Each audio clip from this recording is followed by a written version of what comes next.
kita masuk sekarang materi kita tentang analisis gravimetri. Di sini kita berbicara analisis gravimetri.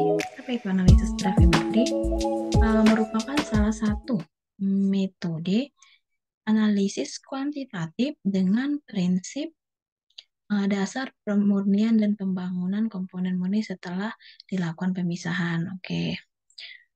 Ini ada apa ya? Ada kata kuncinya, yaitu ada 3 kata kunci dalam analisis gravimetri itu. Yang pertama adalah kata kuncinya itu pemurnian. Yang kedua adalah penimbangan. Yang ketiga adalah pemisahan. Dengan kata lain, analisis gravimetri itu merupakan analisis dalam pemurnian, penimbangan, dan pemisahan. Di mana alat yang digunakan itu adalah ada alat yang namanya, kita tahu di sini ada 3 alat yang digunakan. Pertama itu adalah neraca. Yang kedua ini adalah oven. Ketiganya desikator. Oke, tahu ya fungsi dari neraca ini sebagai alat penimbang mengetahui berat massa suatu sampel.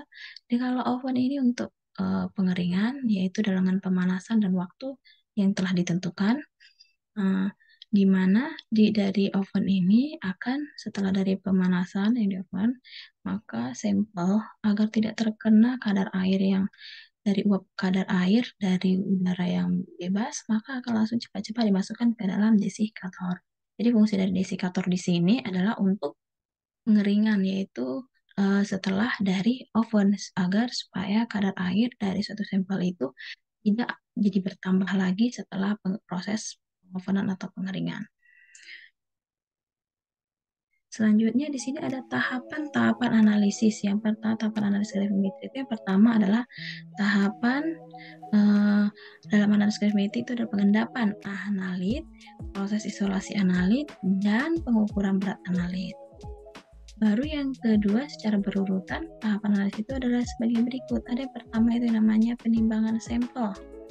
Yang kedua itu pemisahan analit dari komponen-komponen lain yang terdapat dalam suatu sampel. Yang ketiga adalah transformasi analit dari bentuk yang tak bisa diukur untuk dalam bentuk senyawa stabil dan murni yang dapat diukur. Keempat itu isolasi. Yang kelima itu adalah penimbangan. Itu adalah tadi tahapan analisis gravimetri. Yang pertama menimbang, kedua pemisahan, baru yang ketiga transformasi analit, yaitu bentuk dari stabil diukur dengan bentuk stabil dan murni, dan yang keempat itu mengisolasikannya, baru kelima itu adalah pertimbangan. Itulah dia ya. Selanjutnya di sini ada macam-macam metode analisis gravimetri. Yaitu pertama dalam metode analisis gravimetri bedakan berdasarkan isolasinya, yaitu metode pengendapan. Oke, pengendapan ya. Ini ada metode penguapan, metode penyaringan, dan metode elektrolisis atau elektrogravimetri. Oke, keempat ini kita akan jelaskan lebih lanjut. Yang pertama itu kita akan berbicara tentang metode pengendapan. Itu metode pengendapan, yaitu mengubah komponen yang diinginkan menjadi bentuk yang sukar larut. Berarti akan ada namanya endapan ya. Endap itu misalnya dari suatu dua fase yang akan fase endap itu akan terletak di bawah. Dalam reaksi metode pengendapan ini ada dalam di mana di sini mol analit A ya, ini mol analit A ditambah dengan mol reagen akan menghasilkan namanya endapan. Di sini dalam satunya solid ya kan, senyawanya itu endapan. Ini hasil yang dalam metode pengendapan, di mana syarat, oke kita lihat ke bawah ini slide-nya. Syarat senyawa yang diendapkan itu adalah satu, kelarutannya rendah dan mudah menguap. Oke, dari situ ya kita bisa melihat bahwa senyawa yang dengan memiliki kelarutan rendah dan dapat menguap itu akan terjadi proses yang namanya pengendapan. Yang kedua adalah endapannya mudah disaring dan dicuci. Oke. Yang ketiga endapannya stabil, dapat ditimbang, ibaratnya tidak berubah-ubah massa jenis. Ini ada contoh senyawa yang diendapkan. Yang pertama itu adalah Fe3 positif. Fe3 positif itu reaksi pengendapannya adalah NH4OH. Senyawa yang diendapkan akan menghasilkan FeOH3 dan senyawa yang ditimbang itu adalah senyawa F2O3. Oke, ini proses penguraiannya ya dari satu senyawa ion. Di mana yang kedua itu ada juga ion barium, yaitu barium dengan reaksi pengendapnya H2SO4. Senyawa yang diendapkan itu adalah BaSO4, BaSO4, baru senyawa yang ditimbang itu adalah BaSO4. Senyawa yang diendapkan itu tetap menghasilkan pula endapannya beda. Yang ketiga itu adalah tembaga, Cu ion tembaga, yaitu reaksi pengendapnya NaOH, baru senyawa yang diendapkan CuOH dua kali, baru senyawa yang ditimbang itu adalah CuO. Baru setelah itu yang keempat ini ada yang namanya ion Cl atau ion klorida, di mana reaksi pengendapnya itu adalah AgNO3, senyawa yang diendapkan itu adalah AgCl, senyawa yang ditimbang adalah AgCl. Baru ion yang ditetapkan itu adalah ion SO4, ya, SO4 dengan massa muatannya 2 negatif. Reaksi pengendapnya adalah BaCl2, senyawa yang diendapkan adalah barium sulfat dan senyawa yang ditimbang adalah BaSO. Oke, itulah adalah senyawa yang biasanya yang dipakai dalam proses pengendapan. Ada terjadinya senyawa dalam endapan.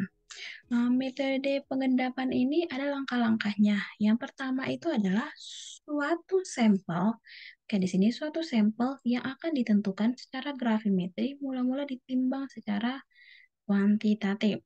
Lalu selanjutnya dilarutkan dalam pelarut tertentu. Oke, di sini saya bicara pelarut tertentu ya. Langkah selanjutnya ditambahkan reagen tertentu untuk mengendapkan analitnya, yaitu artinya mengenal sampelnya. Endapan yang diperoleh selanjutnya disaring, dicuci, dikeringkan, dan ditimbang. Itu dia prosesnya. Berarti tadi kan fungsi dari oven itu adalah itu ya, seperti itu.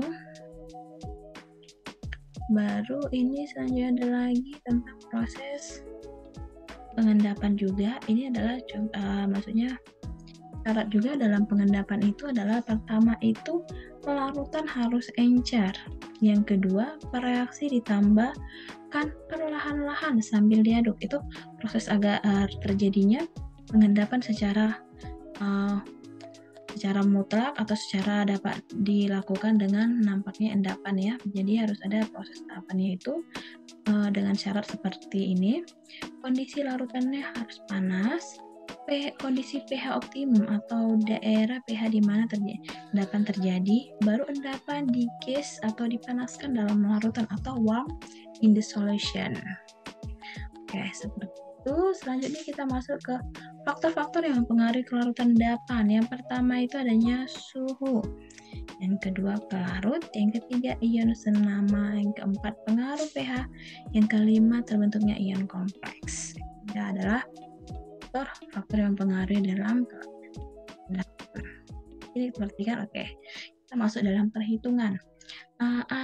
Di mana di sini perhitungan dalam proses pengendapan biasanya yang banyak dalam bentukan soal itu dalam proses pengendapan. Penghitungannya yaitu contohnya seperti kadar unsur atau persen atau senyawa. Contohnya di sini kalau kadar unsur atau senyawa itu adalah berat endapan atau gram dikali dengan faktor gravimetri. Ini Fg ini adalah faktor gravimetri. Ya, F ini adalah sama dengan faktor gravimetri dikali 100% per berat sampel gram. Oke, ini udah tahu ya.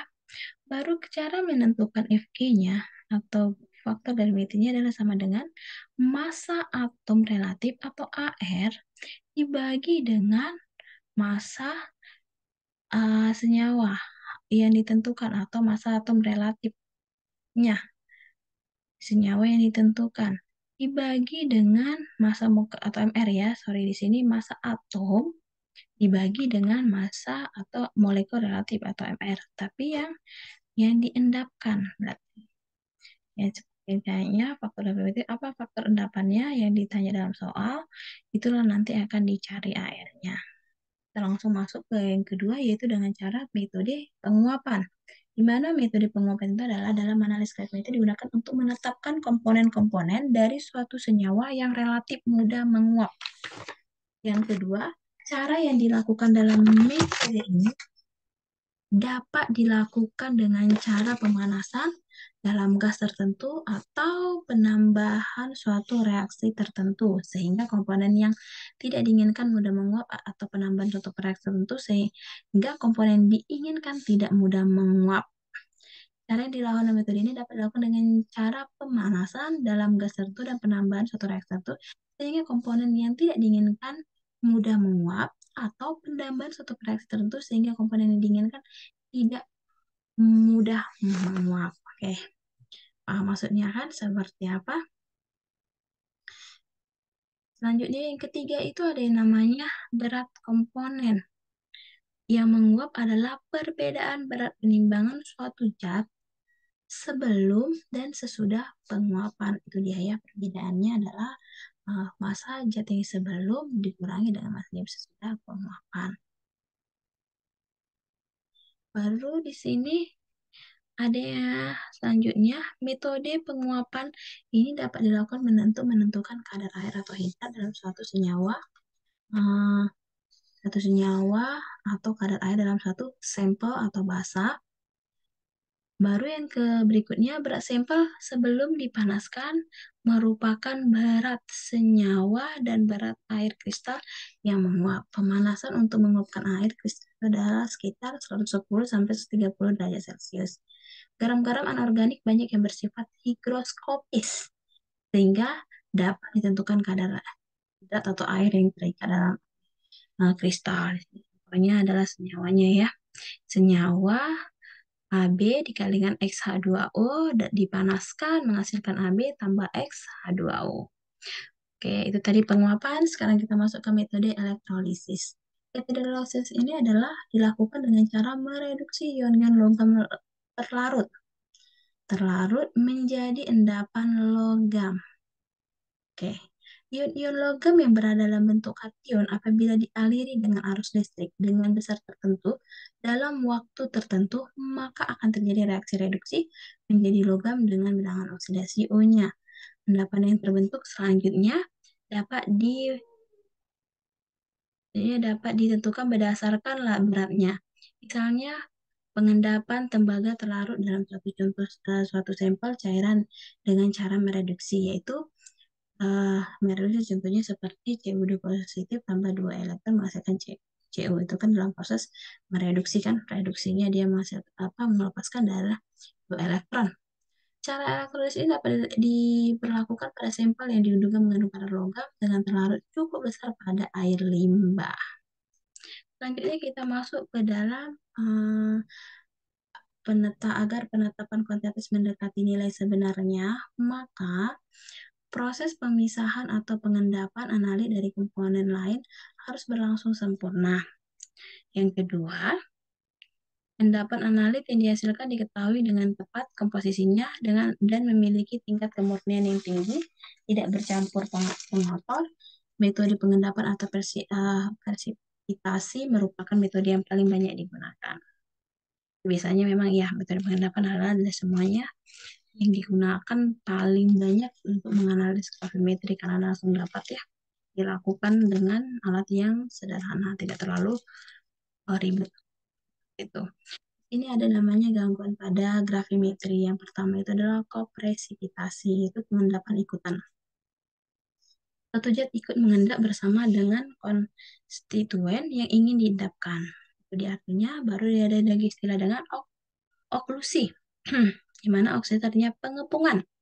Suatu zat yang tidak diinginkan terjebak ke dalam partikel yang biasanya kristal yang diinginkan. Baru peptisasi itu adalah koagulasi dispersi koloid yang dilakukan ion selain yang diinginkan.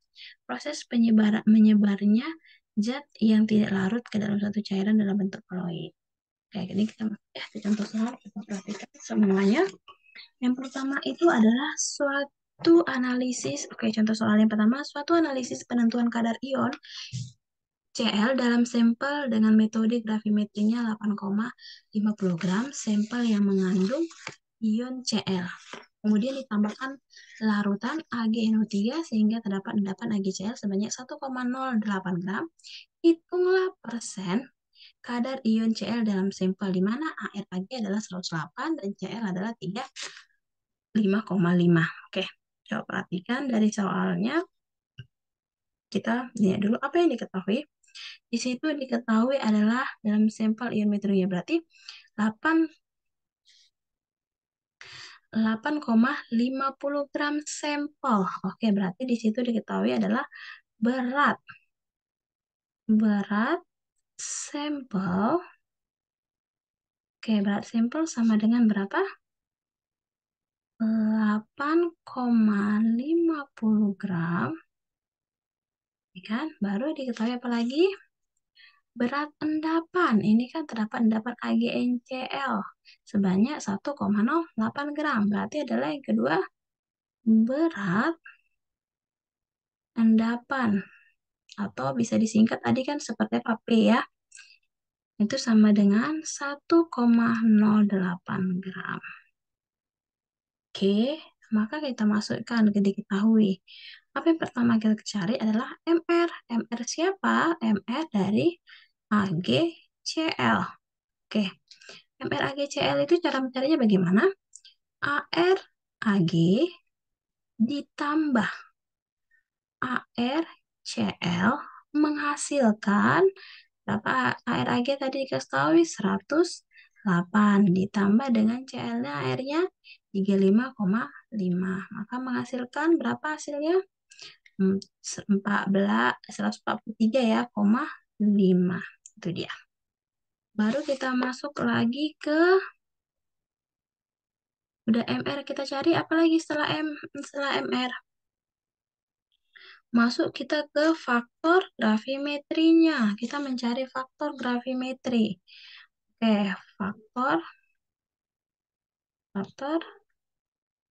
gravimetri ion Cl. Yaitu cara mencarinya bagaimana? ArCl dibagi AMR AgCl sama dengan ArCl-nya berapa? 35,5 tadi ya. Bagi dengan MrCl-nya berapa? 143,5 sama dengan ya 0,25. Itu dia faktor gravimetrian Cl-nya. Baru kita yang ditanya adalah persen atau kadar dari Cl dalam sampel. Maka masukkan adalah persen Cl dalam sampel sama dengan bagaimana? Berat endapan atau P ya. Berat endapan dikali dengan faktor gravimetri. Oke, dibagi dengan berat sampel dikali 100. Oke, sampai sini paham? Nah, kita lanjuti lagi kalau sudah paham. Yaitu sama dengan berat P-nya berapa? 1 tadinya berendapannya itu 0,08 dikali faktor gravimetrinya tadi berapa? 0,25 per berapa? Berat sampelnya 8,50 dikali 100. Oke. Kali berapa hasilnya? Ya, hasilnya 3,17%. Ini dia. Oke, paham sampai di sini? Oke, kita masuk ke soal nomor 2. Siapa tahu biar lebih paham lagi. Yang nomor 2 itu adalah soalnya belerang dalam sebuah contoh berat. Belerang dalam sebuah contoh beratnya 0,8423 gram diubah menjadi sulfat dan sulfatnya diendapkan sebagai BaSO4. Berat endapannya itu adalah 0,3148 gram. Hitunglah persentase belerang dalam contoh. Oke, sekarang kita mulai yang diketahuinya apa saja. Yang pertama itu adalah berat sampel. Berat sampel. Oke, berat sampelnya berapa? 0,8423 gram. Baru berat endapan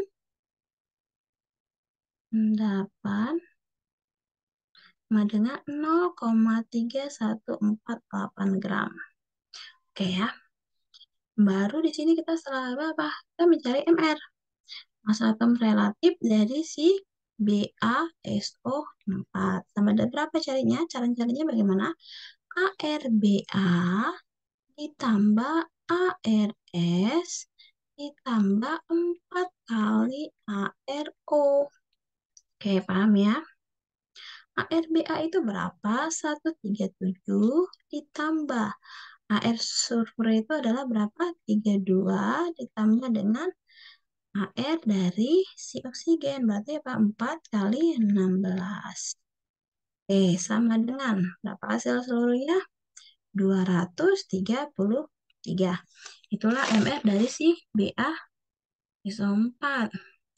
Selanjutnya apa lagi? Sudah Ba, maka kita cari apa? Faktor gravimetrinya. Berapa faktor gravimetri dari si S? Kan? Si S yang dimintakan, maka ion-ion kita bikin ion S. Ion S ya. Oke, sorry.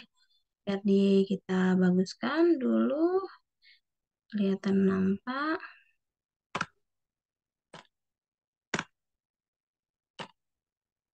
Oke, tadi kita lihat ini adalah Fg, yaitu faktor gravimetri dari ion. S sama dengan berapa ininya rumusnya? Iya, AR S dibagi dengan MR BaSO4.